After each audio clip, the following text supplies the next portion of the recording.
Welcome back to the AM Club here on MX24. Thank you so much for staying with us. We're moving straight to Lifestyle Daily. Today's conversation would interest you, so I'd want you to stay with us.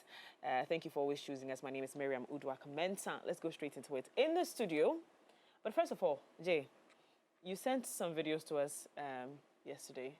Yes. And it was heartbreaking, but then it was timely because we had planned to have this conversation today. And I'm sure that you sent it to Batches the point. Most definitely, because what we've seen with Dubai, well, as for Dubai, well, there are a lot of conversations around that. Yes, and then what we saw with Burundi, my heart was broken because, I know, because it was in crazy. fact, the houses were just being swallowed up. You could just see the roof of the house itself. And then Kenya, a good friend of mine, is there and is like, would you want to know what is happening in Kenya? Out of the blue, and I was like, what exactly is happening? So I thought probably anything political or something. Then he sends in the videos. I'm like, whoa, we are speaking about this, you know, the next day. So this is coming in timely. I don't know what you guys are facing, how this is going on, but it looks like this is a global thing, and we need to address it. Absolutely. And all we are talking about is how the climate changes are happening in recent times, and we just don't understand it. So, who do we have inside the studio? Joining us for this conversation, I'd like to comport myself on the show this morning. He goes by the name Alan Sarpong. He's a Greater Accra Coordinator, Friends of Rivers and Water Bodies, and he's going to be helping us delve into the conversation on our recent climate change. Good morning, sir. Good morning. How are you doing? We're going to try to not do other things about the conversation. Strictly that. But it's good to have you in the studio. Yeah, nice. Good. Now, we're talking climate change in recent times. I don't know if you've seen some of the, I'm sure you have, some of the videos and a lot of it. So we want to talk about what are some of the significant changes in the climate in recent times? What are some of it? Yeah, so the significant ones are the ones that we are seeing, the excessive rain, and then the heat waves, and then the dry season prolongs, and then the raining seasons are also unpredictable and very, very heavy.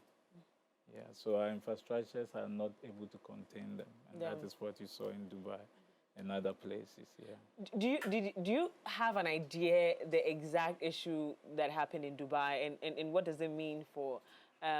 So everybody's talking about how Dubai is a desert.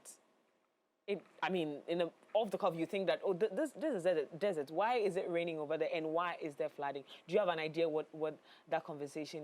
Yeah. So I mean, that place is a desert. And so there are technologies that are used to stimulate rain. Okay. So our understanding is that that is what they did. And then it came in very, very thick. I mean, when you stimulate it, then you buy into the whole global, how do you call it, warming and the climate change issues. So when the rains are coming, they come very heavy and very thick, and they couldn't contain it. Yeah. Interesting. So if you've been wondering what it is that happened in Dubai, that's what he just clarified. So technology has come to play even in this, and they couldn't contain it. Well, we've heard about greenhouse gas emissions and all these conversations. How do they affect climate change? Yeah, so the greenhouse gases are, they are gases that are in the atmosphere, and that is what keeps us warm. Otherwise, the whole globe will be very, very cold. But what is happening now is that we are producing more carbon dioxide from fossil fuel and other sources that are going to add up. And that is what is causing the heat waves that we are experiencing now. So Because we are producing more Ghana. greenhouse gases than what is required to be able to, as it were, make our lives comfortable. And God made it that way to make sure that our globe is not overly cold. We are producing more gases, carbon dioxide, which is charging it up, and it is causing the heat waves that we are having across the world. And what are the practices that are going on? Because, I mean, with Ghana, somebody said they are blaming the president for going to sell the ozone layer. And I don't understand that. No, that was the conversation that somebody said. Somebody out of the blue. You know how Ghanaians You have to blame somebody. Yes, you have to find somebody to blame. So they were saying that our president went to sell the ozone layer. I'm like, really. No, But so- what is it? What are the practices that we are doing? They are, I mean, they are not natural occurrences. These are human activities that are causing that. You and I use vehicles, so vehicle emissions, and then the vehicles use petrol and other, how do you call it, gas oil and so on and so forth, which produces what we call carbon dioxide. The carbon dioxide that is emitted is what recharges the greenhouse gases to cause the heat that, and then carbon dioxide also deplete the ozone layer. So, and then deforestation, we are cutting down all our trees. What the trees does is that it captures the carbon dioxide, and then as it will reprocess it and give us oxygen. So we take the oxygen from the trees, and the trees take carbon dioxide. But if the trees does not exist, like you look at Accra today, East Legon, there used to be a few years back on the Lagos Avenue, everywhere had trees, cantonment. I mean, in those days when they were even, as it were, planning cantonment, airport residentials, they did what we call city forest.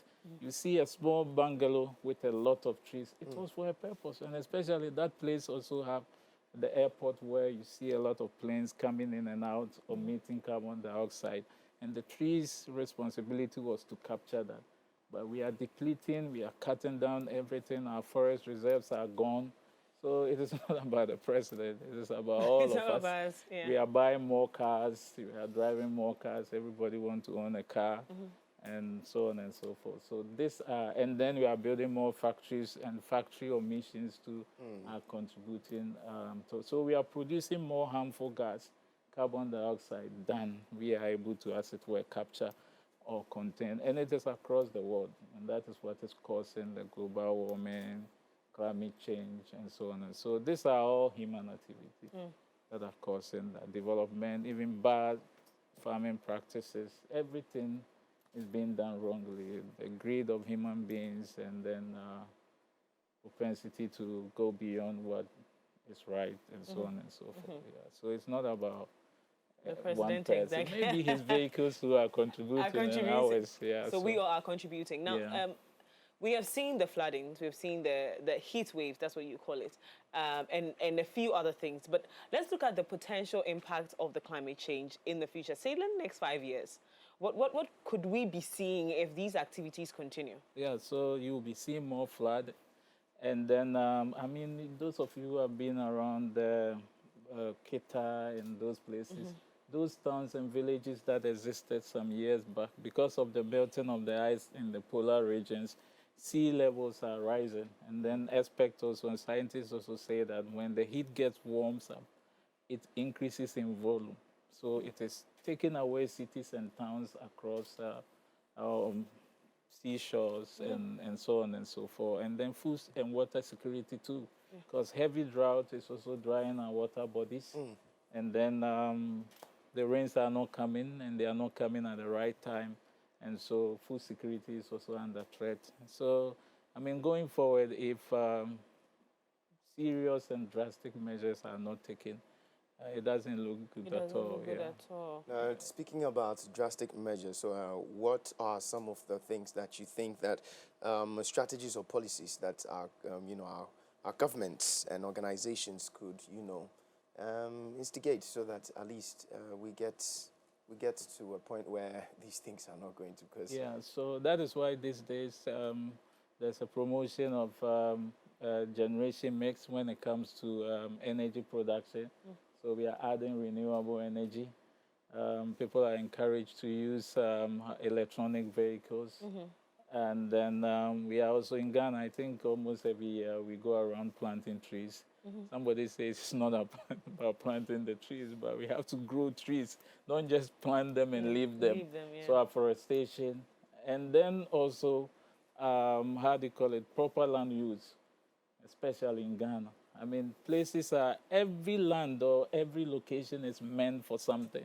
There are places that are supposed to be forest reserve. Don't go and mine there. Don't go and farm there. Places that are residential areas must also have greens because you need oxygen.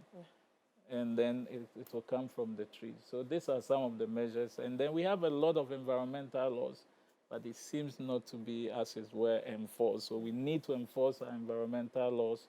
And then there are global, how do you call it, policies and programs that we must also plug in because we are not living on an island. And then when it comes to the promotion and the protection of environment, it is by all and it is for all. So all of us must get involved and do what we are doing now. Maybe you're a journalist, so this is what you can also do. Let's talk about it, the impact, and some of the ways that we can. You can plant a tree, he can, all of us can. So everybody must get involved. Yes. We've seen advocates come up, say in the last 5 to 10 years. We've seen people come up, people fly. The younger, what did she even do? She was on the sea for days just to promote climate change. There have been huge conferences that Ghana has participated. This will be last year or 2 years ago. They went for the climate change conference, and they are back. We haven't seen anything. They've not planted their trees. And so I heard some very sad news about that particular conference, that people went there and went to promote their products, themselves, their ministries, and what they're doing in Africa as individuals, as opposed to what the plan was to go and learn about how to do better with ourselves and help build a better climate for everybody. So in the conversation of promoting, these conferences look like they're a good idea, but how can we tap into it well to get, like, who are the people that are supposed to be sent to these things as opposed to the politicians that we see going all the time? Yeah, so I mean, I know about that, and I know the people that they took there. I mean, they are the right people. We need policies. Okay. So they go there and learn best practices and come and put up policies for us. And then those who also like EPA and co, they will enforce the policies. They were there.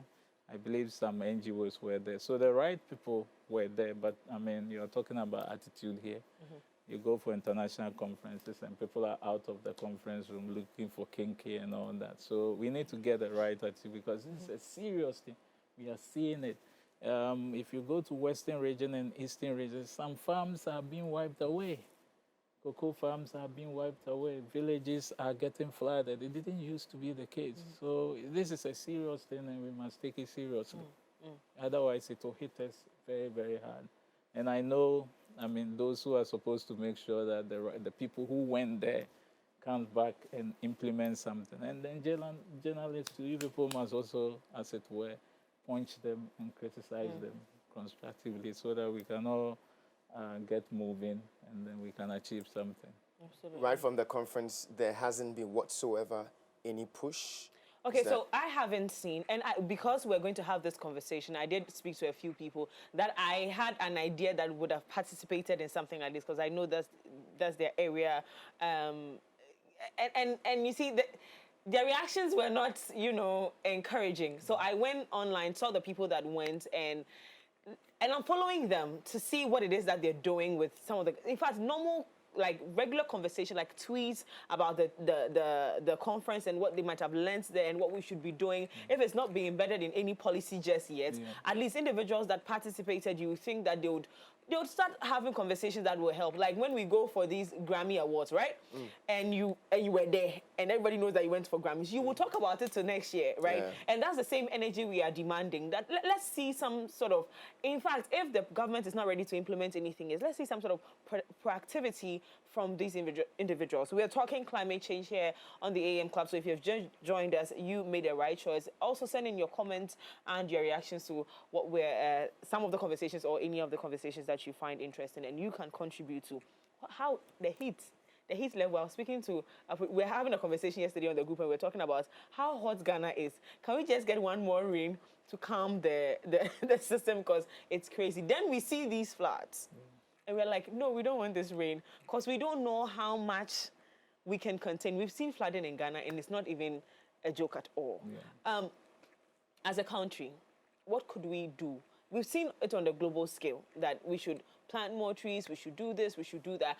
But we're not seeing, we're not seeing anything. So individuals, organizations, how could we push this conversation? Yeah, so I mean, from the policy level, I've seen that there's a ban on importation of old vehicles. Yes. Yes, so at that level, yeah, that is good. We have to try and enforce it. And then we also have a national tree planting exercise. So we must all get involved where we fight so hard. And then I've seen few electronic vehicles also, coming in. Yeah. But for us, our best bet is a tree planting, Yeah. so that we will be able to capture the carbon dioxide that we are producing. But it's a global thing. So if you are doing your part and your next door neighbor is not, You then could still... yeah, so that is why there's a global effort for all of us to work together. But for Africa, I believe that tree, and then cutting down emissions. We don't have much factories, so when it comes to even factory emissions, but we also have a local pollution level, which is the use of kerosene and bushfire, but that is somehow negligible. So Right. if we are able to plant more trees so that we can capture the carbon, so that it prevents it from emitting into the atmosphere to recharge the greenhouse gases and then deplete the ozone layer. I mean, these are basic steps that we should be able to do. Some are investing in, billions of dollars of technology to try and as it were. But it is very difficult. In fact, when nature turns against you, nobody can stand that. Absolutely. Look at what happened to Dubai. Yeah. Look at what happens in America and other Western Yeah. countries when there's a wild bushfire because of drought. Nobody is able to. It burns down a whole town, and everybody's running up for dear life. Yeah. So yes, we know what to do. We have caused it. So let's try and mitigate it by all of us participating. But for Africa, and that is why there's a system called, or a policy called carbon credit, where we plant trees and then we reserve it. Then you get rewarded for that. And then also when you're able to produce your own renewable source of energy, like maybe solar, Yeah. in some countries, if you produce more than needed, you can also plug it into the national and get paid. So somebody will be paying electricity bill to you for me. giving them. So these are some of the things, but these are heavy investment that for us, it's something We're not there a yet. friend of mine said it doesn't even exist. So, but we can do the simple things that can give us even more and better and cleaner and better, how do you call it, results We've than... had Well, conversations. if we should narrow it down to Ghana, our motherland country, and we are planting in trees. For you, to the best of knowledge, what could be the right structure to be doing so? Because in your earlier submission, you did mention that, the East Legons, the cantonments, at first, yes, we used to have those trees and all that. Is it feasible now to plant a tree in East Legon? Like, And where? and where? Yeah, I mean, yes, it is feasible. It's feasible. Yeah, there are Okay. a lot of places. Even if you have done concrete, for us, as soon as you take in fact, in those days, I mean, everybody was living in a house with a lot of greens. Now you drive into somebody's compound and all paved, all tiled. The bad news is that you are living in a beautiful so-called environment, but when it rains, all the rains just get down, nothing gets recharged, nothing gets synced, and they all run to the main roads, and then they keep running. So we need to start going back to those days where you have greens, so when it rains, and then also rain harvesting is also very, very important. It's one of the ways of, so we capture a lot of the rains rather than allowing them to pour yeah. and then start running and then causing floods. So we can do a lot. In fact, in Ghana, our housing code, there's a policy in there that says that everybody must have a tree or two in their house. Wow. And But it's not being enforced. It's not being Yeah. implemented. Yeah. So our problem has always been implementation, and then also a little bit of ignorance. Because why do you want to live in a house without a tree that tree. will give you fresh air, that will give you the oxygen that you need? So you are producing carbon dioxide. All the things that we have in our house are chemical based, and we are polluting ourselves. Yes. So We need to be doing that. And even in those days that we thought there was not like much knowledge, they knew what was right for them. Every house, even if it is for the fun of it, they had mango trees that seasonally they will have mango or pear and all those things. So we need to go back to that. Everywhere in Ghana, you can plant something. When you've done concrete, remove the concrete. Even in the middle of the road, you see the plant springing out. So everywhere it is possible, and we have to go back to that. People are acting with impunity. They cut trees with... Yeah. You know where Paul's used to be, right? I don't know where we are going. There used to be trees on that, is a boundary road. Paul's office, where it used to be, just a 10. I was just passing there one afternoon, and the place looked different. Like, it looked so empty. I was like, what has changed here? Then I remember that there were two big trees. And it's been cut So off. right up behind them is where my salon is. So I asked the lady, one day she tried trees. And she's like, oh, we have a todd and so we should try trees. I'm like, why do they think that's even right? Yeah, I mean, I don't know why they... Why do they think it's right? I don't want to promote Safari Valley, but he's a family friend, so let me... If you go there, they've built mansions in the middle of the forest. You don't have to cut trees to be able to put up beautiful, how do you call it, buildings. I don't know why they are doing that. So they put up beautiful buildings, so-called, and then congested, how do you call it, apartment with a lot of people living in a small piece of land with nothing to, as it were, absorb the carbon dioxide that they are breathing out. Yes. Well, I've had conversations, not that they were pretty deep, but just conversation about the melting of polar ice. Can you elaborate on that? What is the polar ice? What does it mean? What is it about? Yeah, so that is the Antarctic region. So we have ice. In the wisdom of God, he created those ice there, and they have remained ice for a number of years until global warming. Where are they? Set in the Antarctic and the Arctic, the polar regions. Okay. So they have remained. That is why we have polar bears and so so they have remained ice, strong ice. Now the world is heating up, so they are melting, and they are adding up to the sea water, and then it is increasing the volumes, and then cities across the boundaries or beaches are getting taken away. And that is why in Ghana, Pram and other places, they've done sea defense to, I don't know how long that is even so, because it is melting at a very, very alarming rate. So the only thing that we can do to stop that is to, as it were, stop the pollution and then do something about this carbon emission. So is it possible that it's going to completely melt?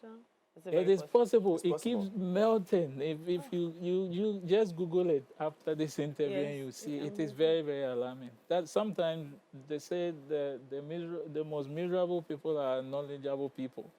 Because if you know these things, then you get... In Ghana, a report shows that in about 20 years or so, we are likely to import water. So any day that I wake up, I panic because, I mean, I use a lot of water. So we're likely to import water? Yes. Wow. Because our water bodies our water bodies are drying up, and the galamsey and those things are not stopping. We were in Kumasi a couple of weeks ago, and Nana and I were driving. Okay, sorry. We were driving along some an area, and we saw the water, because I had seen it on the news. I'd never seen it before. And we're driving past some areas, and you could see that this is a river that is turned brown, like tea milk brown. And he was telling me that this is what's the result of the galamsey. I'm like, this is serious.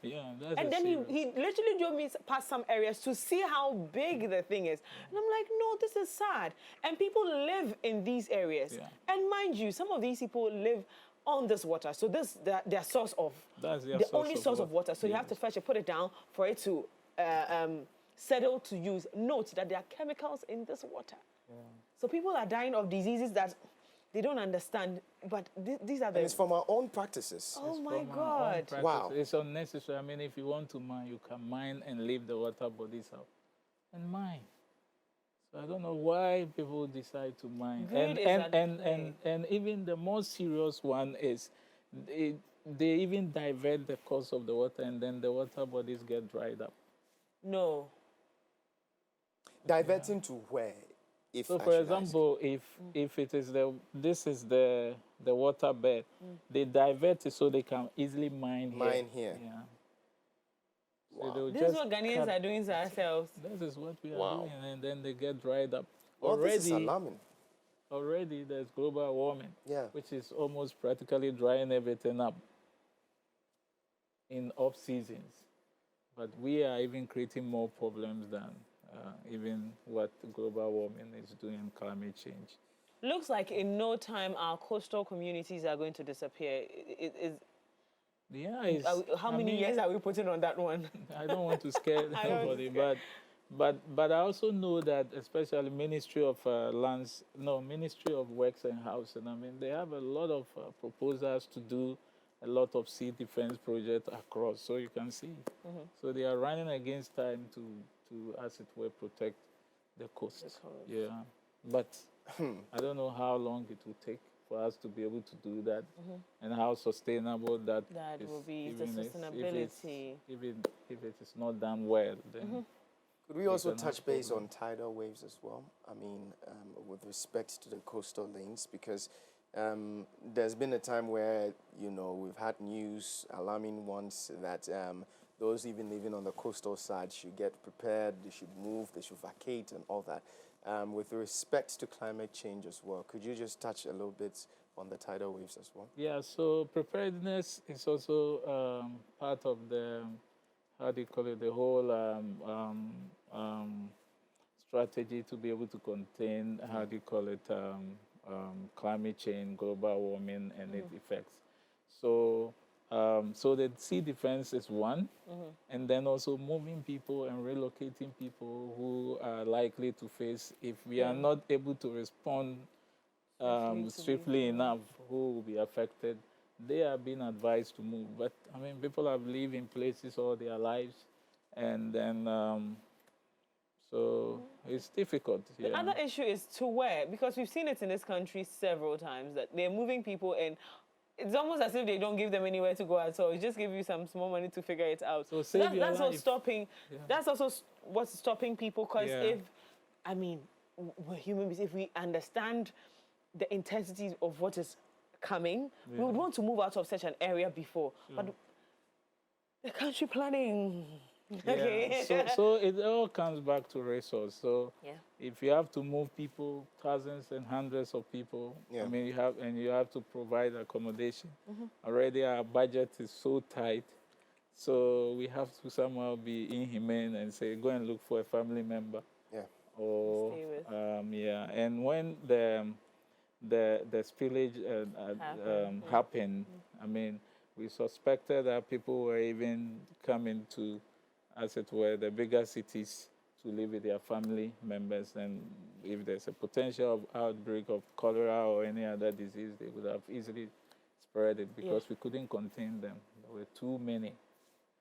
So that is one problem that we have as a country. And that is why prevention for us should be, it's the topmost priority. It has to be, because responsiveness or response or reaction may be too late for us, or may be too expensive and difficult for us to contain. Now, I want to touch on this one. Whilst we're talking, this one came to mind, so let me just put this one down quickly. So how do we change, how do changes in climate patterns impact agricultural productivity? Yes, so as we are saying, I mean, excessive rain, when excessive rain comes down, I mean, some of the plants will get more than needed, how do you call it, water. And then most places, most farms and most plants also, and vegetations get flooded as well. Sometimes it even sweeps them away. So that is, how do you call it, so basically that is what happened. You get more water than needed, and then the flood can also take place where farms are washed away. And then heavy drought also means there's no water, the plant gets choked, and then that. So it can affect food security, water security.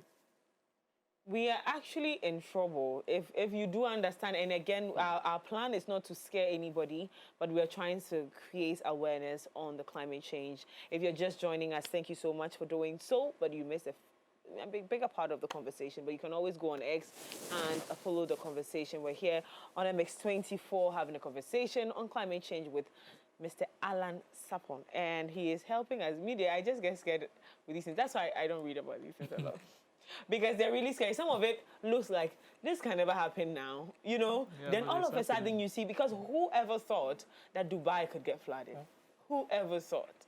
Again, in Africa, we have had this flooding issue for years, so we are kind of aware that this could happen. Yeah. But then the times, again, has changed. Yes. And so you're thinking about it and you're like, these things that we used to imagine happening to us. And so I don't like to look Yeah, too it's much. very scary. Like Dubai, they receive within 24 hours millimeter rain that can be as what they used to receive in a year. In Ghana, the flooding that caused the circle disaster, I mean, it was a heavy downpour and it was sustained. So the drainage system could not contain it. Yeah. And this about how many years ago? That's a lot of years. That's let me just give it like 6-7 years ago Yeah. or more. More, it's Or more. It was 2015 or so. 2015. And we're in So it's 9 2024. years, yeah. And it's getting worse according it's to getting what we're worse. looking at. Before it was better than now. It's getting worse because more and more people are even blocking waterways. We have not improved our drainage systems. Yes.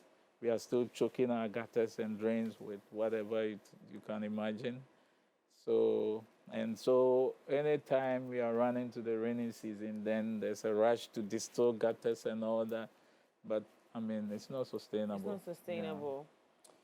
Let's look at the changes in, climate patterns and its impact on food security, and of course, on the access to clean water as well. Yeah, so that is what I've mentioned already. So when there's excessive drought, it means that, I mean, especially in Africa, we depend largely on rain-fed agriculture. We are not, even if you are doing irrigation and the river bodies or the sources of water are dried up, what do? So our food security is threatened. And as I've also mentioned, once the river and the water bodies are dried up, for example, some parts of Eastern region and I think Central region, the Ghana Water Company are complaining that they are not getting water to process, as it were, for the citizens. So climate change is going to affect, and even now it is affecting food security. Because most of our seedlings are not able to stand difficult weather, extreme weather, excessive rain, or excessive drought. Yes, so we are not able to produce enough. So there's also a rush, as it were, to be able to come out with improved seedlings, so that which is weather resistance, both extreme weather, so that at least we'll be able to. But can we afford it here? That's another thing. That's another thing. So that's why it's important to at least start touching base with the things that are accessible, as it were, you know. Basic things. Basic things. Don't destroy your water bodies. Cut down emissions. Capture carbon dioxide by planting trees and maintaining them. Somebody said not about planting, but growing trees. You have to see the trees. You don't have to. It doesn't have to disappear after plantation. And that is what seems to be going on. And then the ones there, we have to maintain them. People are, if you go to airport residential, it's a sad scene. I mean, they are cutting everything. I was with a pastor friend last week. He used to live there. One of his uncles used to be a minister in Rawlings time. And when we passed there, he couldn't recognize the place because the place was totally like forest. Now there's nothing. He couldn't. And he was shocked. So, I mean, I don't know. I mean, you look around the free zones area where the new free zones office is.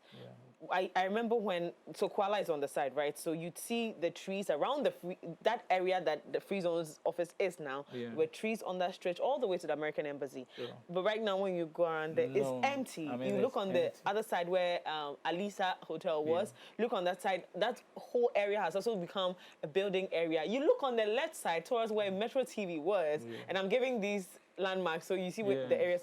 Now, supermarkets and malls have been lined up on the... It's now very, very hot when you drive past those places. I'm telling you, it's... You feel the hit heat. with, It's like moving from one end and you're coming into another space and you just realize that you are hit with this terrible heat and you're asking yourself, where is this coming from? Where is this coming from? But is there room, as you said, I mean, I asked whether it was feasible.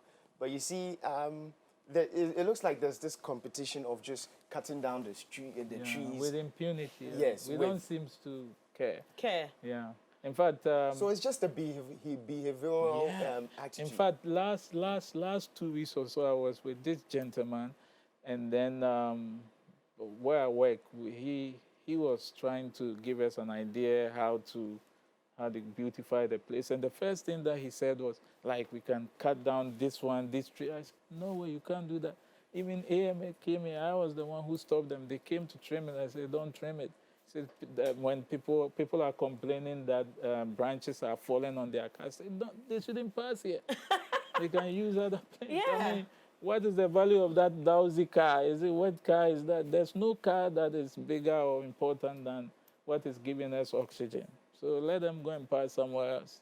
So country planners like AMA and EPA, who are supposed to be on people's necks to get things done, it's almost as if they don't exist. It's only when there's flooding that we see the Environmental Protection Agency they don't, and AMA as well. Yeah, they don't exist. I mean, they also have their own. Sometimes when we meet them, they say they don't have resources and big people are making it difficult for them and you can't touch people. And, our problems are, many.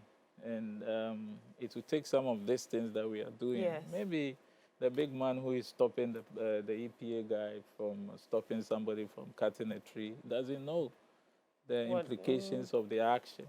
They think that putting a nice edifice is what is going to make their world better. But we are setting up the next generation to fail. Can they import water to bath? What would they do? That's a crucial question. I mean, looking out for water to even drink or bath, then you would have to import it from another country into the country. I fear in a sense that if this is where we're heading to, then we must rise up and quicken the steps when it comes to afforestation and the other ways to make it possible for us not to get there, because it will be a very sad thing to get there. We are there. We are there. Wow. We have arrived. Now, with the education on climate change, I believe that this particular, I've been trying to remember this young girl's name ever since we started the conversation, and it's not coming, because I thought what she did was out of the world, but Is it the one who got shot or? Was she shot? No, she was on this quest to create awareness, yes. And then she was on, I think she traveled a very long distance by boat. She was on the water for months or something before she got to where the conference was happening and whatnot. This young girl, at her age, at the time, I think she was about 12 years old, started this whole thing. Do you think the education on climate change should start with our primary schools? Yeah, sure. Yeah, education must start from, especially the future is the younger ones. So, I mean, we are, as it were, a bit corrupt with this whole thing. So if we can start with them, but yes, it is good to start with them.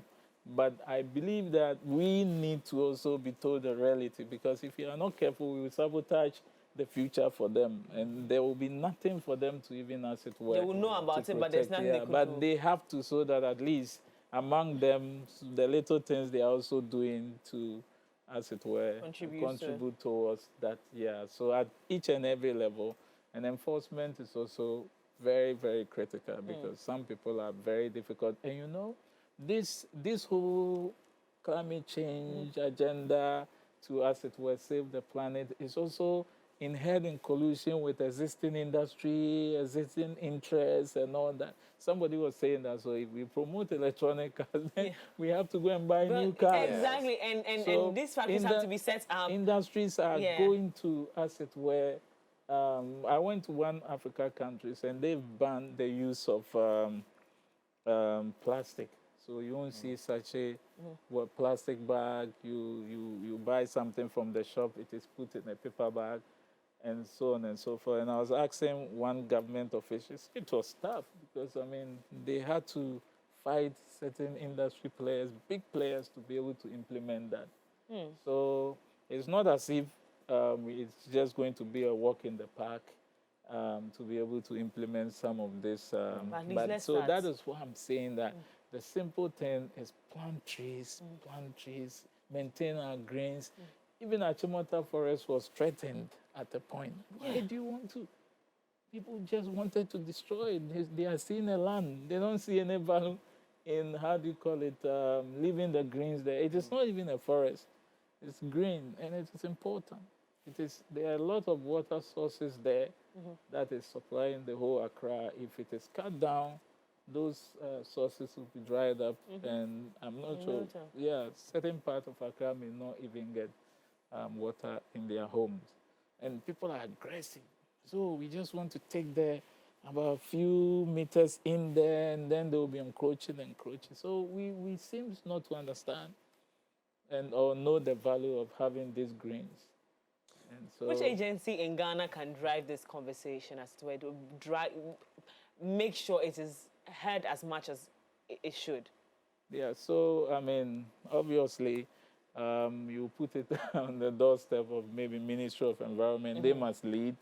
And then the assemblies they are the implementers. They are down there to make sure that information about planting, preservation, and the protection of the environment is in there. And they also have the sole responsibility, as it were, to protect the environment. When it comes to water bodies, Water Resource Commission. When it comes to proper mining practices, the Mineral Commission. And then the media is also a key stakeholder, and all of us NGOs, we must all play our part so that we're able to achieve. As I said from the beginning, it is for all, and it must be by all. Yeah. What's the bare minimum punishment you feel should be meted to people who go against certain things like this? For example, we're not even going to the Galamsey side, because when that happens, we see, okay, this man has been arrested, a Chinese man, then this one, then they are scot-free. Chinese men are dying. Chinese man is They're dying. dying and being cremated in I mean, prisons. I don't know when we started that.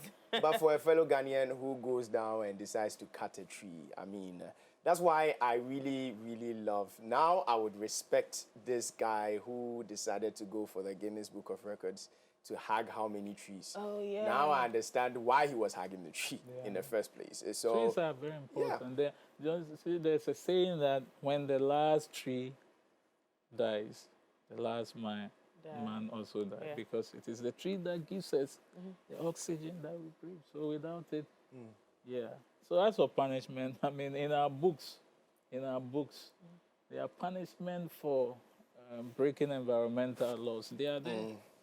You're just not... Air pollution, water pollution, any pollution or distraction that you cause. Yeah, if Galamsey and all those things, they even amount to criminal offenses that people have gone to jail, and more people must go. But again, it comes back to the point that who is watching the watchman? So we hear a lot of stories, people moving from side to side. They've not seen $100,000 before they show them, and then they rather tend to fight against the state. So, now, we need to change. In recent times, there has been an introduction of the emission levy. Yes. Do you think that's going to help in any way? Yes, of course. I mean, as we are saying, there are certain mitigation, actions that needs to be taken, and it costs money to be able to do that.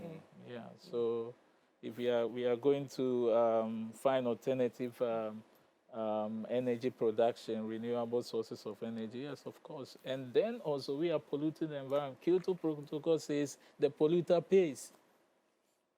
You are driving car, you're emitting carbon. Yeah, you have to pay for the pollution so that we can buy machines and systems to Build be able more, to, as it were, trees. even check the temperature and then check the quality of air and all that. We need machines to be able to do that. So we can check the pollution level and know what to do with the country. Thank you so much, Alan. Finally, what would you like to tell Ghanaians before we wrap up this conversation? Yeah, so what I want to say is that, as I've said again and again, is that the protection of the environment is for all and it must be by all. We should stop this whole attitude of just leaving the protection of the environment to few and rather participate. Let's plant trees, let's harvest rain, especially this raining season. Let's get a system of harvesting rain. It used to happen so that it can help to fight, how do you call it, flooding. And then, most importantly, let's abide by all our environmental laws. And the enforcers must also enforce the law, and the courts and the policing system must also work. Thank you so much, Mr. Alan Sarpong. He joined us to have a conversation on climate change. Now, for over a year, myEco.com has been partnering with local NGOs to raise funds for charitable causes that improve communities and change lives. As a social impact fundraising platform, we are amplifying our call for change and impact with amazing prizes to be won after making your donations. Now, donate to support weekly cleanups at Labadi Beach or Ahabant Mobile Shelter for the less privileged for a chance to win a 2-night luxury stay at the Kempinski Hotel in Accra. Also, donate to renovate the NICU and maternity wards at Vakpo Medical Center to Cornerstone Primary School for a chance to win a 2-night luxury stay at the Bridgeview Resort in Akosombo. Also, donate to the Afrofuture Scholarship Fund or to renovate Anyanya JHS to win a chance to win a 2-night luxury stay at Mövenpick Ambassador Hotel. Go ahead and visit myeco.com and follow the easy steps to donate for your chance to win our prizes. MyEco is registered with the Ghana National Lottery Authority. MyEco empowering society to dream big. This promo is regulated by the NLA on the Caritas Lottery platform. Terms and conditions do apply. Again, thank you so much for staying with us through our Lifestyle Daily. I hope you learned something, or I hope you learned something. Let's protect our environment. Yes, it's very, very, very key. And that's what we did exactly with Lifestyle Daily. Climate changes and, you know, everything that's been changing in there. You did listen to it, and definitely you need to take a cue from it. All right, so about time that we wrap it up. About time for us to plug in, and it's all about resonance and the movie as such. We'll be right back after this.